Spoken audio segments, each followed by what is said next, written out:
Good morning, I'm Chesley Brewington, And I'm Taylor Brooks. and this is our business analytics project. So the variables that we focused on were timeliness and complications, and we asked the question, how does timeliness of care impact patient complications?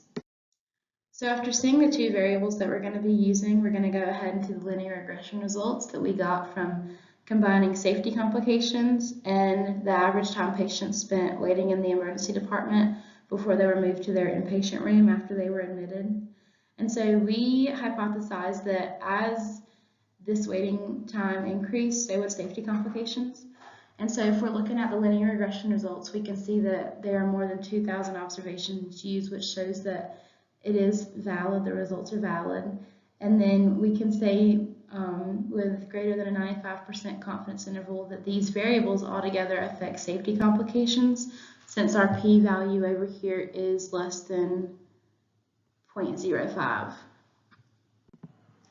And since r squared is 0.06, then we can assume that approximately 6% of the variation or the variance of safety complications can be accounted for by this variable or these variables below. And so the p-value of our variable of timeliness, since the p-value of it is less than 0.05, I'm trying to circle that.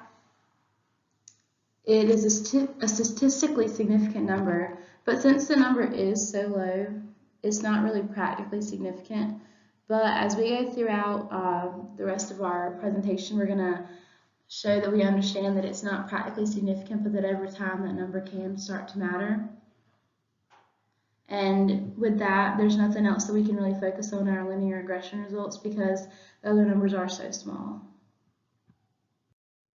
Okay, so we know that patients with life-threatening conditions are usually treated right when they get to the emergency department. And so a lot of times this is going to take away from the beds that were intended for other patients who are waiting for less severe treatment. And as more and more patients wait for beds, the emergency room becomes extremely crowded, which is uncomfortable for patients and also may delay care for the new patients because the staff members are previously occupied with the patients who are already there. And part of the reason that the wait time is so long is just because the rooms have to be cleaned and disinfected before a new patient can enter them. And also, patients have to wait to be transferred if that's needed. With the waiting room being increasingly crowded, patients also have a higher likelihood of safety complications. And with this, doctors can oftentimes be distracted because the emergency room is so full, and this can also lead to complications just because doctors aren't able to give their full undivided attention and they may not be able to provide the best possible care.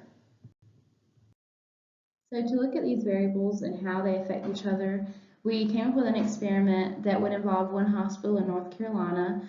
Obviously that seems kind of small, but if we would start on this with a small hospital in North Carolina, then we would be able to expand the project.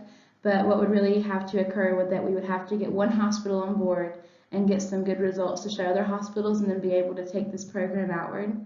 So we would, rather than having a control group and a test group, we would have a pre-implementation and a post-implementation of when the study was conducted. So beforehand, we would look at what do all these numbers say, and then afterward, we would look at, okay, now what do they say?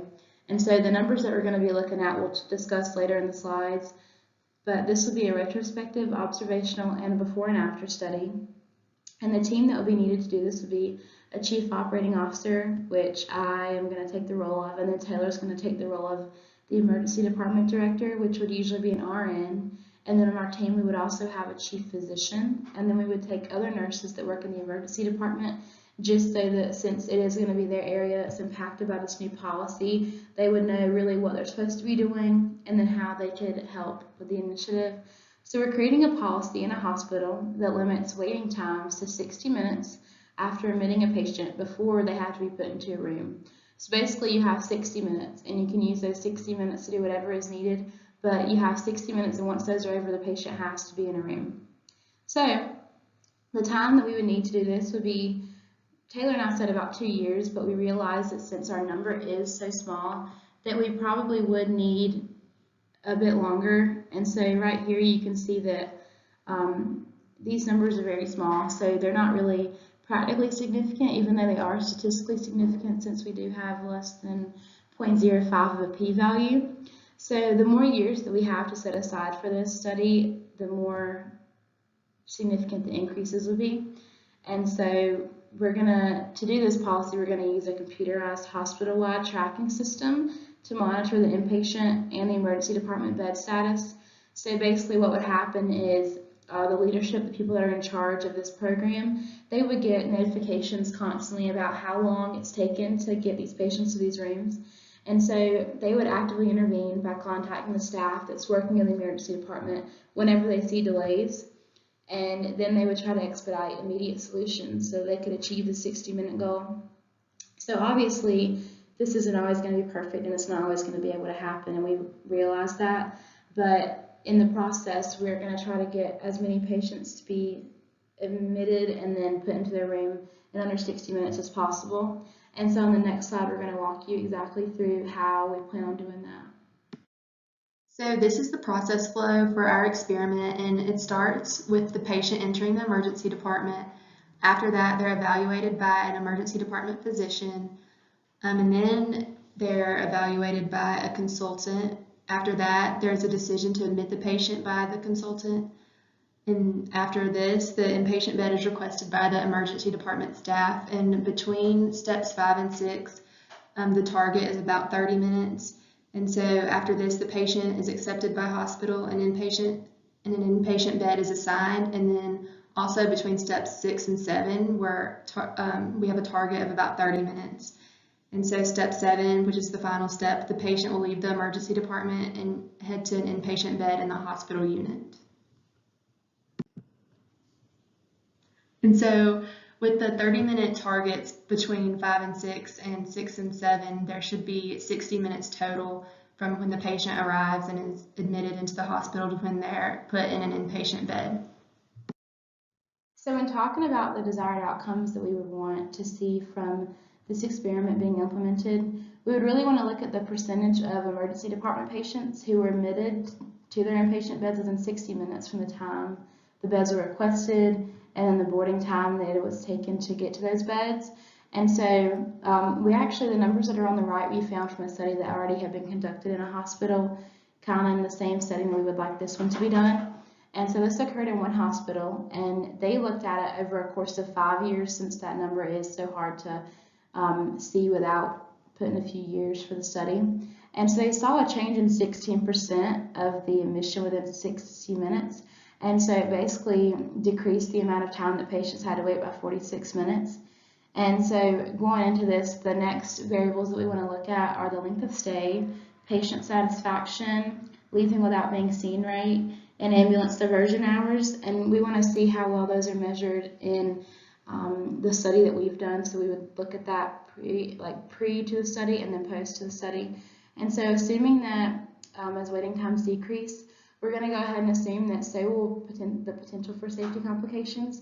So with that being the variable that we're looking at, obviously that's not shown in the graph on the right, but we are assuming that as waiting times decrease, that would also decrease the potential for the safety complications, just because we saw that there's an increase in safety complications as the time increases.